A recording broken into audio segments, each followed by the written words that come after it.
Police are stunned that 8 professional robbers and make off with $50 million of diamonds. 2003, and a team of top-notch Italian thieves is about to crack one of the world's toughest diamond vaults. Getting this far has taken 2 years of practice and planning.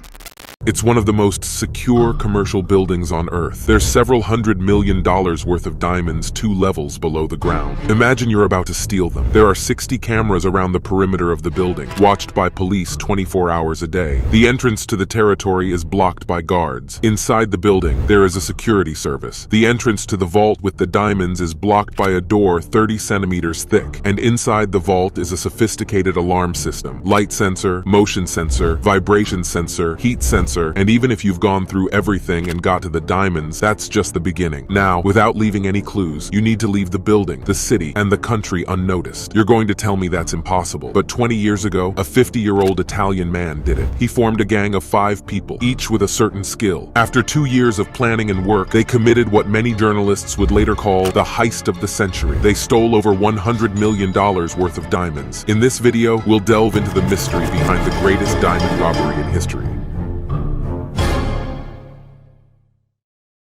The largest diamond theft in history took place in a city called Antwerp, a city in Belgium. That is known as the world's diamond capital because in this city there is a very small area called the diamond area.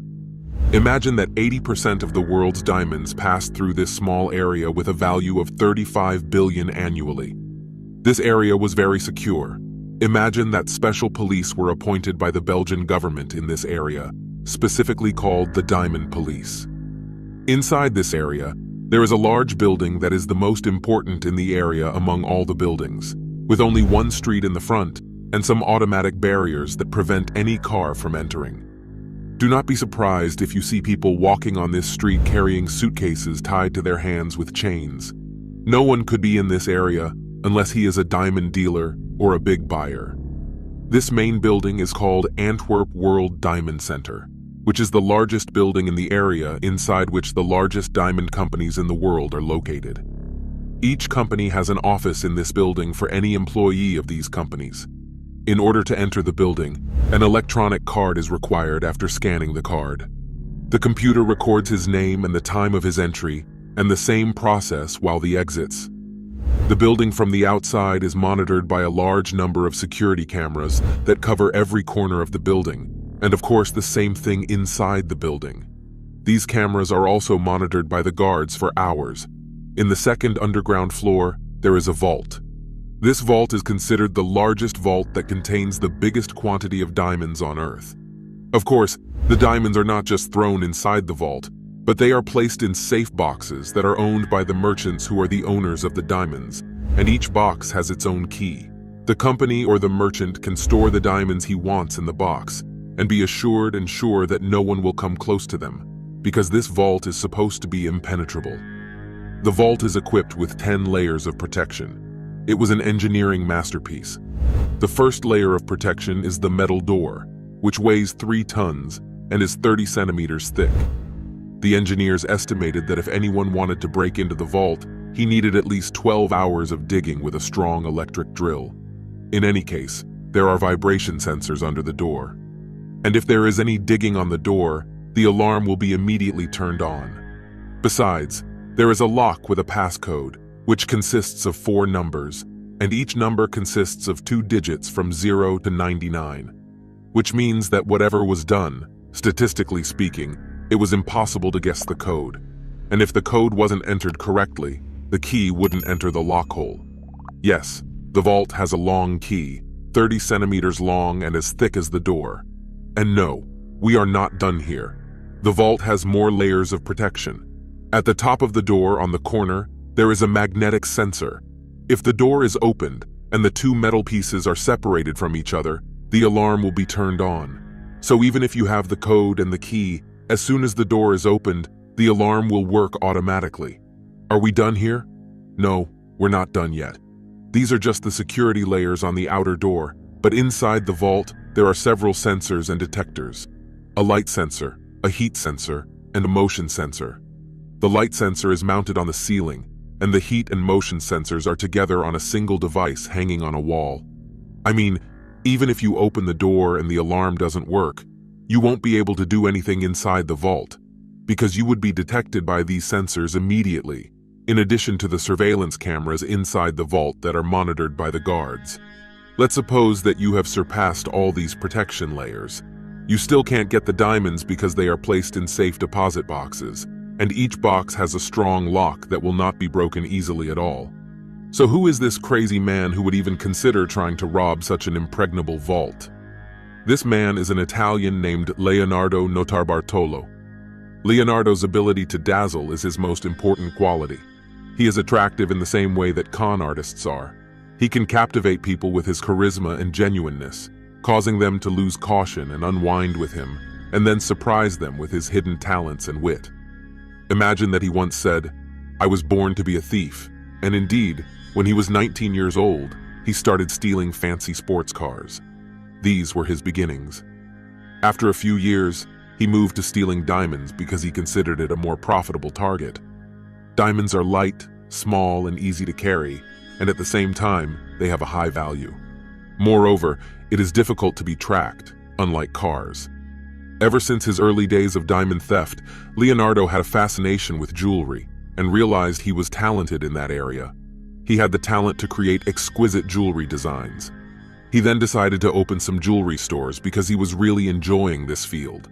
After that, he would have a network of connections in both the legal and illegal domains, which would facilitate the sale of the stolen diamonds on the black market.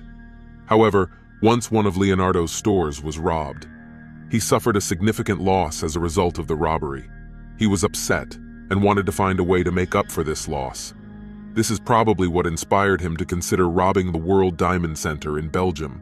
And in fact, in addition to the wealth that could be gained by stealing the center, this would be like the legendary work that will immortalize his name as one of the greatest thieves. This thing gave him greater motivation and made him excited. Of course, he couldn't just go and try to penetrate the building and the vault without any prior knowledge of it. Firstly, he had to study, plan, and know everything before he started. Leonardo made a very bold move.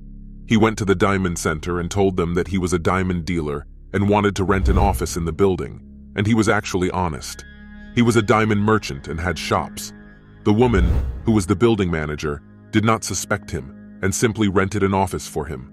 So Leonardo now had that electronic card that allowed him to enter and leave the building whenever he wanted, morning or night. Since you have a card, you can enter as you wish. This was in 2000, meaning it was 3 years before the operation was scheduled. Imagine that Leonardo had been planning and preparing for this operation for 3 years. And since he became an official tenant in the building, he had the right to rent a safe deposit box in the vault. After Leonardo had rented a safe deposit box, he had the right to enter the vault. Anyone who had a safe in the vault could go down to the underground floor and show his electronic card to the guard watching the security cameras, and the guard would let him in.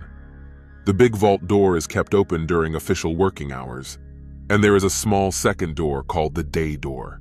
This is the door that is closed and opened when the tenants enter and leave the vault, so that they don't open and close the big vault door. Every time a tenant comes in or leaves the vault, this big door remains open all day long. The safe deposit box owner can enter the vault normally, open his box with his own key, and do whatever he wants while the guard, of course, is watching him through the surveillance camera inside the vault, in addition to another armed guard standing outside the vault door. But no one enters with him to give him some privacy. Every time Leonardo entered the vault, he kept checking on the security equipment inside, using a bag inside which he placed a small camera and made it come out of the bag zipper in a hidden way. This camera kept filming every corner of the safe. It filmed the sensors, the security cameras, and all other security devices. Leonardo kept repeating these visits to the vault, and on each visit, he collected more information. Leonardo did not begin implementing his plan until he collected all the information he needed, and he did not start forming a team until the summer of 2002, about 8 months before the operation. To form a team, Leonardo returned to his original city, a city called Turin in Italy. This city was called the City of Thieves because it was the birthplace of many thieves and members of criminal gangs, and there was a connection between these thieves. They did not work together as one entity, but they always cooperated when there was an operation that required different skills. Because each of them had certain skills, they used each other's experience. The first person Leonardo contacted was Fernando Finito, who is dubbed the Monster. And by the way, each of them has a special nickname, a nickname that is related to his skill. From his nickname, we can tell that the Monster is a strong person. So his mission is to take charge of the work that needs muscles or power. Leonardo didn't make much effort to convince the Monster to join him, but as soon as he told him about the quantity of diamonds in the vault, the Monster agreed. Of course, the penetration of this complex vault needs more than just muscles. It needs a brain and a meticulous plan. Here comes the role of the second person who joined Leonardo's team, Elio Donorio, who is dubbed the Genius. The Genius's task was the hack of the electronic systems. He acquired this skill from his work. He has a business specializing in the supply of equipment and security and surveillance devices, so he was good at electronics. So he was the perfect person for this mission. Even after Leonardo had recruited these people, there were still things that he did not find a solution to, and there were still protection layers that he was thinking about how to penetrate. For this reason, he used to travel at least once a month to the Diamond Capital.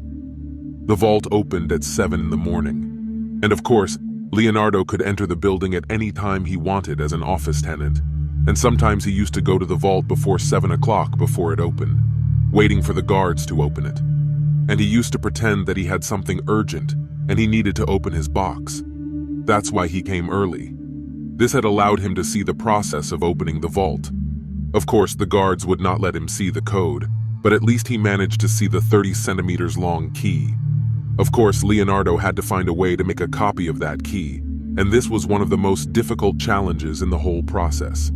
Here comes the role of the fourth member of the gang, the man who is dubbed the King of the Keys.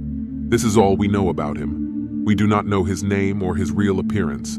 All we know about him is that he is a person who is specialized in keys.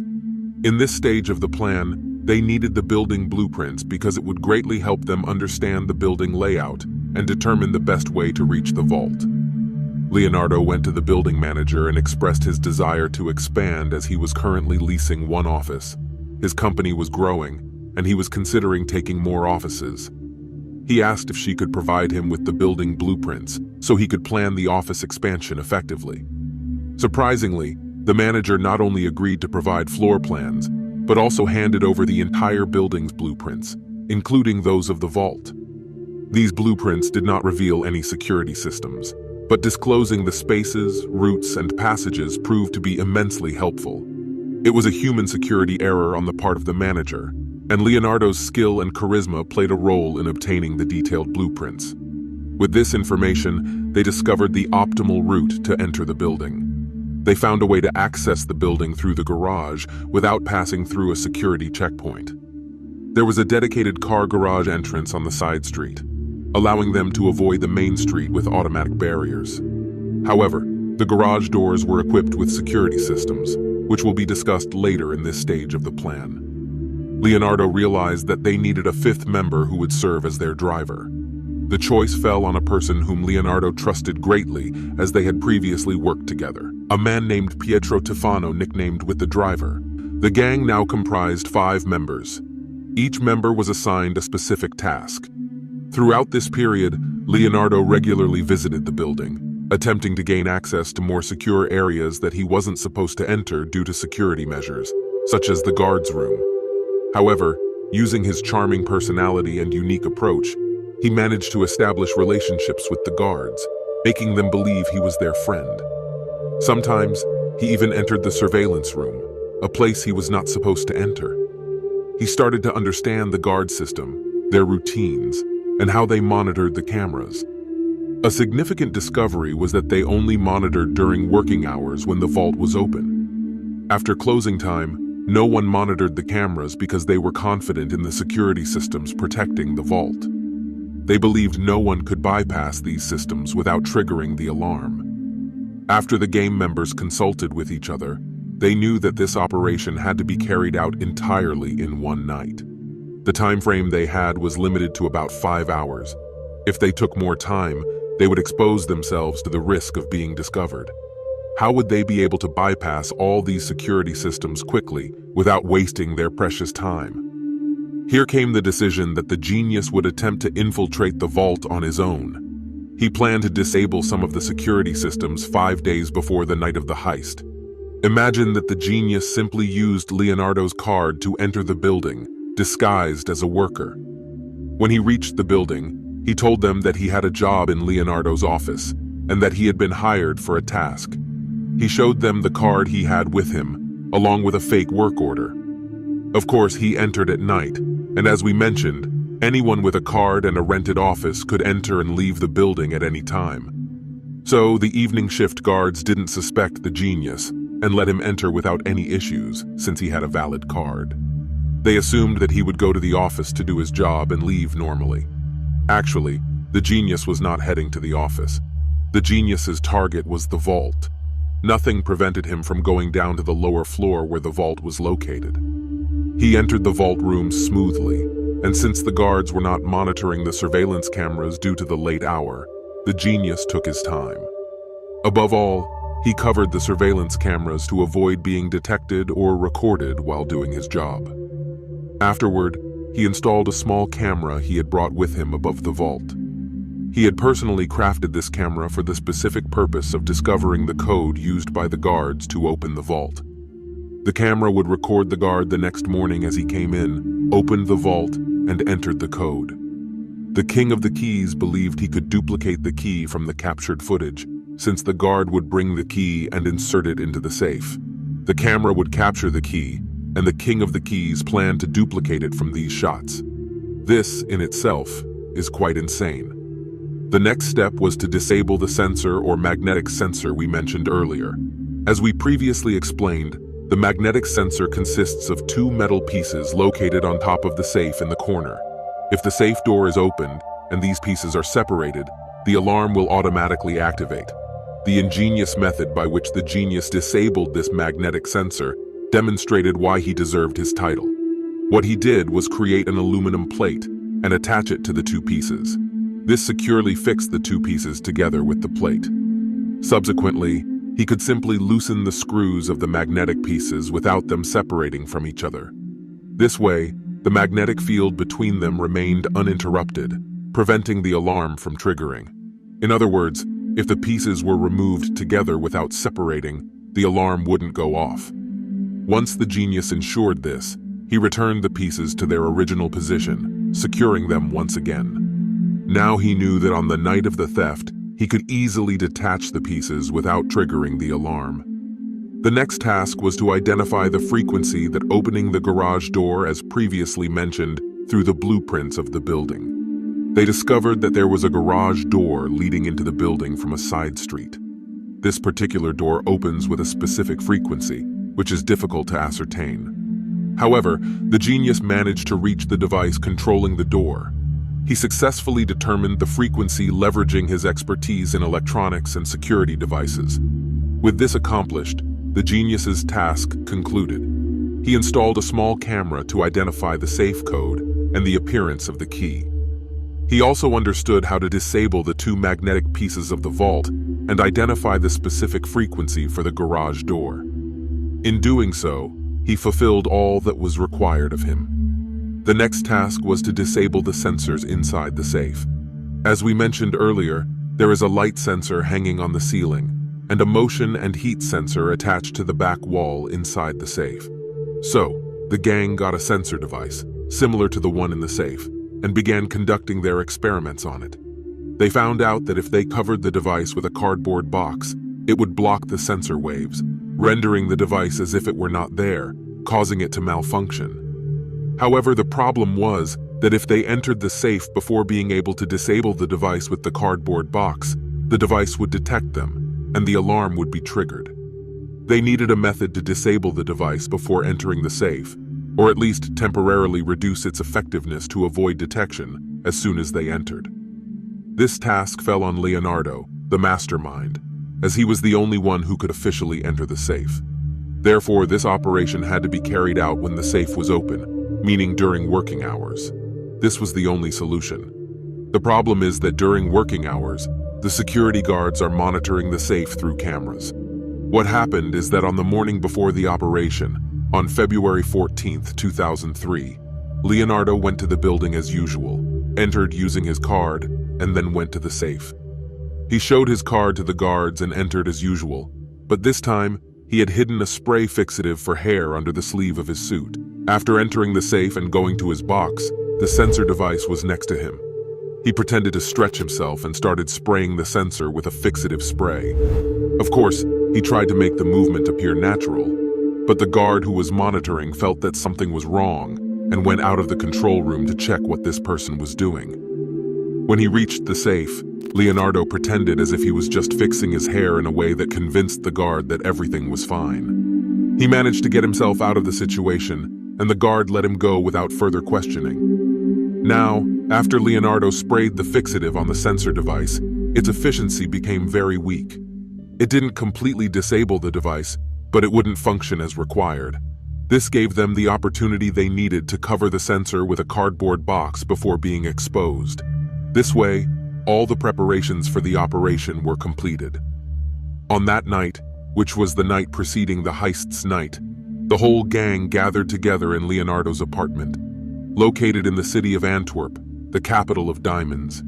They sat together eating Italian food and subsequently made sure of their preparations and tools, their excitement reaching its peak. If you've enjoyed this video so far, please do me a huge favor and hit the like button and subscribe. Thank you all for your support. The eagerly anticipated day was the following day, Saturday, February 15th, 2003.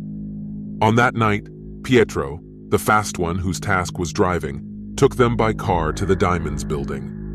They proceeded along the side road that would lead them to the garage door. Through the frequency discovered by the genius, they managed to easily open the door. They entered the building with their car through the garage. Now they faced several doors that they had to pass through to reach the vault. These doors were, of course, closed, but one of the things the gang had done was purchase locks, similar to those used on most of the building's doors. The King of the Keys had created a master key that opened most of the doors effortlessly. They continued to open the doors in front of them. Passing through them one after the other, they navigated their way through the corridors and up the stairs until they reached the vault room.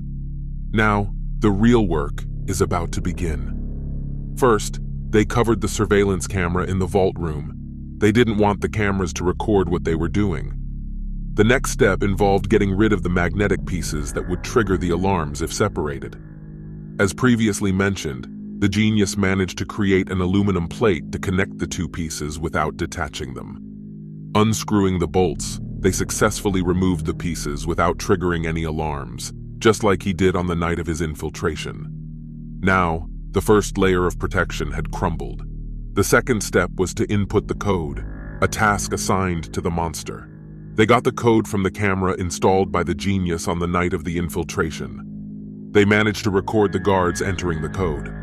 The monster entered a 4-number code, each number consisting of 2 digits. If the correct code was entered, the opening through which the key would be inserted would unlock. Once the correct code was entered, they proceeded to try the key crafted by the King of Keys. As mentioned earlier, the King of Keys attempted to duplicate this key from the footage captured by the camera installed by the genius. This was seemingly impossible, or at least extremely challenging, but the King of Keys was confident.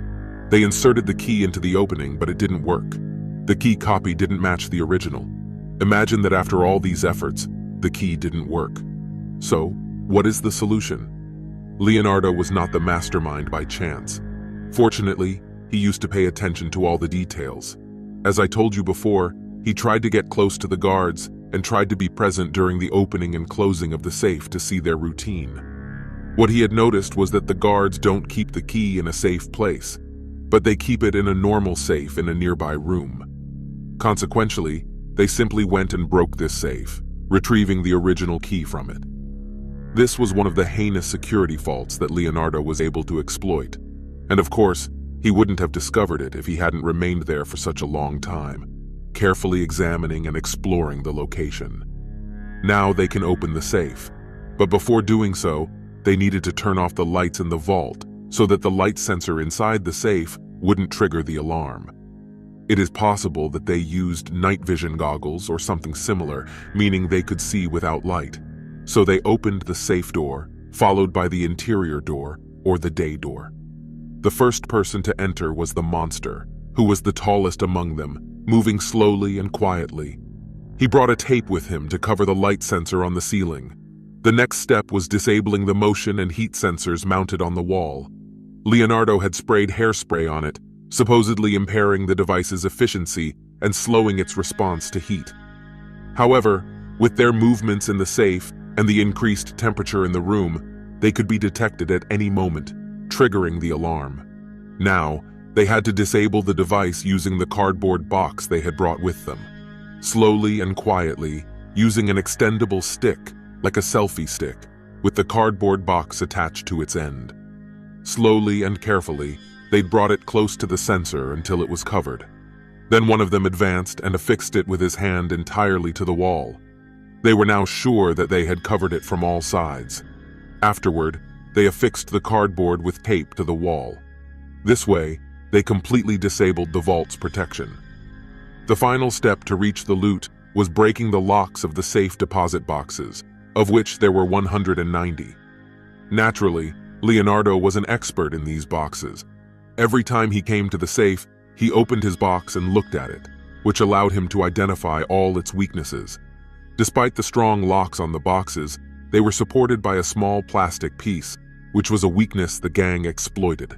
They designed a device to be directly attached to the box's lock. The dimensions were precisely calculated, as Leonardo meticulously assessed every detail. They put the tool on the lock, and with pliers gripping the lock, they turned the screw until the tensile strength broke the lock. In this manner, they broke into the safety deposit boxes one after another. Inside, they discovered various valuable treasures, including cash, coins, and most significantly, diamonds, the ultimate prize. They seized everything they could, filling their bags. The good part for them was that a handful of diamonds in their hands equaled millions. They packed all their bags with these diamonds, claiming their loot to be valued at 100 million. This marked the largest heist in the history of vault burglaries occurring in 2003. And considering the inflation, the amount would be even greater today. They continued collecting diamonds, gold, and jewelry until their bags were full, leaving behind a considerable number of unopened boxes. They opened roughly 100 boxes out of 190. They took a substantial amount, but avoided excessive greed that could potentially hinder them due to the added weight. Now it's time to leave, but before they go out, they need to get rid of any evidence behind them. So they went to the surveillance room, where the guards kept tapes of surveillance camera recordings. They took all the tapes recorded during the past week, including tapes from all the cameras in the entire building.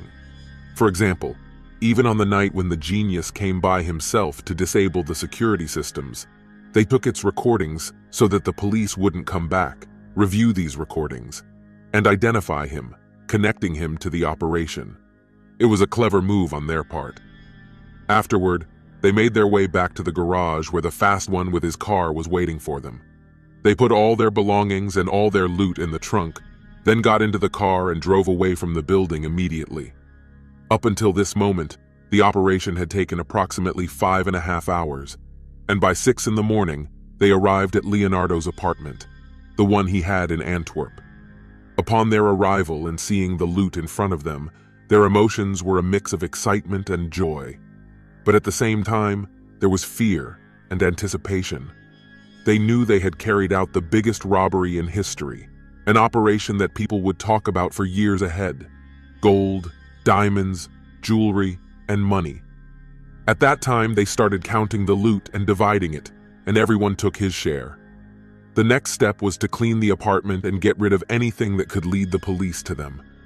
They were aware that the authorities might search the apartment one day, so it was crucial to leave no evidence behind. One of the things they took great care of was their garbage, ensuring they took every trace with them.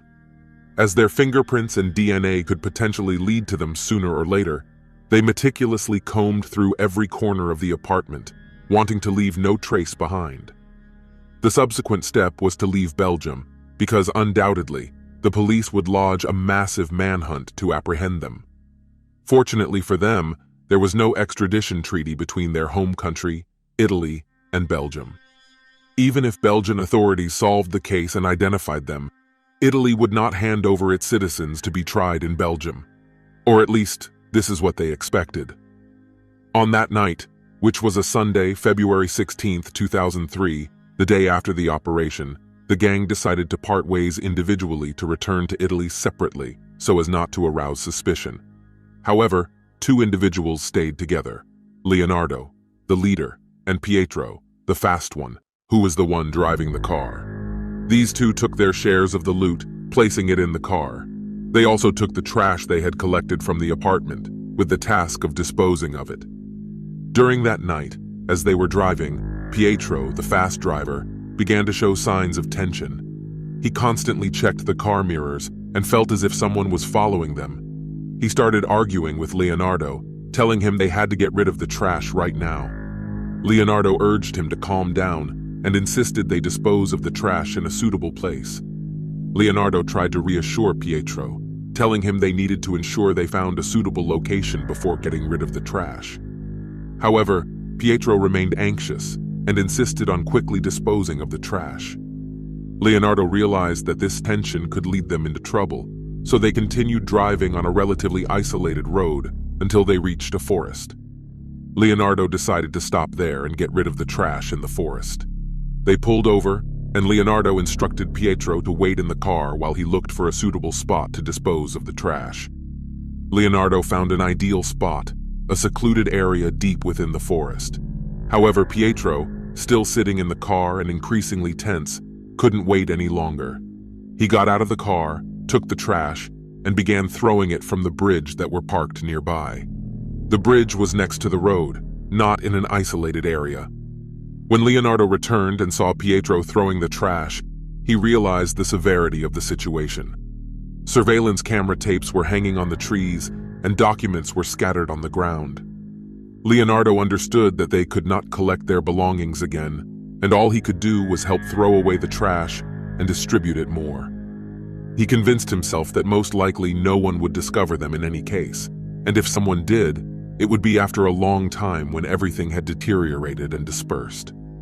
Then, they threw everything in that spot, and then continued their trip to Italy with their loot. On the next day, which was Monday, February 17th, 2003, employees returned to work at the Diamond Building after the weekend break. When the security guard responsible for opening the safe arrived and unlocked it, he was surprised to find the safe overturned, with its contents scattered inside. The floor was filled with items and remnants of documents, and many pieces of jewelry were left behind by the thieves who were unable to take them. Immediately, they contacted the Diamond Police. The Diamond Police swiftly initiated their investigation. Upon inspecting the safe, they were convinced that it was an inside job, as the perpetrator had entered the safe before and was familiar with the building and all its security arrangements, because all the security layers had been breached. As they searched for surveillance camera footage, they found nothing. They realized they were dealing with cautious criminals who had erased any traces. Concurrently, as the investigations were ongoing, an elderly retired man was walking in the forest, the same forest where Leonardo and Piero had discarded their trash. This man enjoyed strolling amidst the trees and had a particular fondness for this area. Irritated by the sight of a pile of trash, he wondered why people were disrespecting nature by dumping their waste there. While looking at the trash, he noticed some papers with the name Antwerp World Diamond Center. Surprised, he recalled that his wife had informed him earlier that morning about a major diamond theft that occurred in this building. Intrigued, he sifted through the rubbish, sensing that there might be something significant amidst the waste. Feeling the importance of these items, especially on this particular day, he promptly contacted the police and reported the discovery. The investigators arrived at the scene and began to examine the garbage and sort its contents. They were astonished by the things they found. Immediately, they realized that this trash was linked to thieves because they found CCTV footage. Unfortunately, the tapes were malfunctioning, rendering them unusable. The second discovery was small stones, which are found in jewelry around larger gemstones. The third item they found was a business card with the name and contact details of the genius. This card contained everything they needed to locate him. Furthermore, They found the fake work permit used by the genius to enter the building before the robbery, claiming that he worked in Leonardo's office. Through this document, they were able to link the theft to Leonardo, who had rented an office in the building, and they knew his identity. The investigators dove deeper into their search, opening their records and scrutinizing them. During their investigation, they uncovered that over the past 3 years, while leasing an office in the building, Leonardo had not engaged in any business transactions and didn't make any business deals.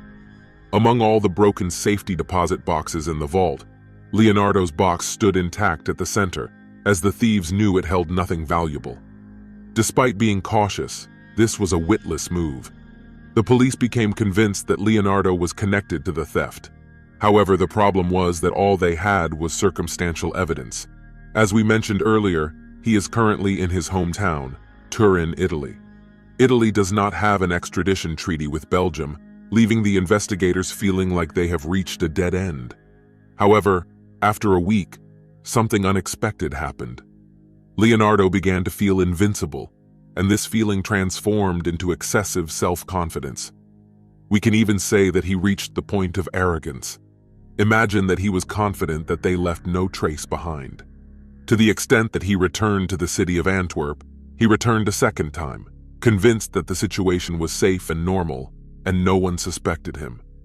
The purpose of this visit was to eliminate any potential evidence he might have left behind, especially any items in the apartment or office he had rented. This time, he brought his family with him, his wife and son. He placed his wife and son in the apartment and asked them to get rid of everything in it, anything they could throw away in the trash. Meanwhile, he went to the diamond building and entered with his card, as if nothing had happened. The guard was staring at him, disbelieving what he was seeing. However, it did not take long for the building management to call the police. By the time the building manager arrived, Leonardo was standing there, and she tried to engage him in conversation to distract him until the police arrived. This was the same manager he had manipulated before, but now the tables had turned, and she was the one playing him. Suddenly, detectives from the Diamond Police arrived, and when Leonardo saw them, he was shocked. He realized that this time, he was the one being played. Even though he knew he had been exposed, he still tried to play his role, acting innocent. The investigators began questioning him about the location of his apartment, and Leonardo attempted to stall them because his wife and son were still inside, cleaning the apartment and disposing of any evidence that could be used against him. After a period of conversation and pressure, he was forced to reveal the address. As they pressured him, he said, they informed another police team to proceed directly to the apartment and raid it. Upon the police team's arrival at the apartment, they found his wife and son dragging a mattress down the stairs, intending to discard it outside the apartment. The police intervened in the middle of the process. After searching the apartment, they discovered several crucial pieces of evidence, including unmarked SIM cards. Although these cards had no names associated with them, their numbers were identifiable, allowing for tracking and tracing the locations from which calls were made during the robbery. Through the telecommunications company, they confirmed that one of the SIM cards had been present in the Diamond building during the time of the crime. Another significant find was small gemstones commonly used in jewelry, similar to those found in the area where the trash was dumped. The police were able to match them, providing strong evidence. After collecting this clear and compelling evidence, and Leonardo was in the police's custody, the Belgian authorities reached out to the Italian authorities, requesting cooperation. The Italian authorities agreed, and the Italian police raided Leonardo's house in the city of Turin, Italy. During the search, they discovered a small safe containing a collection of diamonds, 17 in total. Among these diamonds, they found one with a serial number. Later verification confirmed that it had been stored in the diamond building safe, indicating it was a stolen diamond. This became conclusive proof of Leonardo's involvement in the robbery. Leonardo was arrested in Belgium, and a very strong case was built against him. However, he refused to implicate his associates. In any case, the police had abundant evidence. All the members of the gang left behind DNA traces and documents that revealed their identities. Although there was no extradition treaty between Italy and Belgium, The Italian authorities were very cooperative. They apprehended them and chose to extradite them to Belgium. In any case, they captured the genius Elio, the monster Fernando, and Pietro. The fast one, the only one who has not been apprehended, and whose name and identity remain unknown to this day, is the King of Keys. His personality remained mysterious, but DNA evidence confirmed his presence in the vault. Now let's know their verdicts. This is the amusing part. The penalties for theft crimes in Belgian law are lenient, regardless of the stolen item, whether it be an apple or $1 billion. If the theft occurs without violence, the maximum punishment one can receive is only 5 years. This is the law they have. Imagine that Leonardo, the mastermind, only received 5 years, the maximum duration. As for the other 3, each received only 6 months. All of this happened without them returning anything they stole. The loot, estimated at $100 million, remained with them. They served their sentences. By 2008 and 2009, all of them were out of prison, living comfortable lives with the wealth they acquired. Here we have reached the end of our story. If you enjoyed it, don't forget to support us with a like. And if you're not a subscriber yet, subscribe now and hit the bell icon.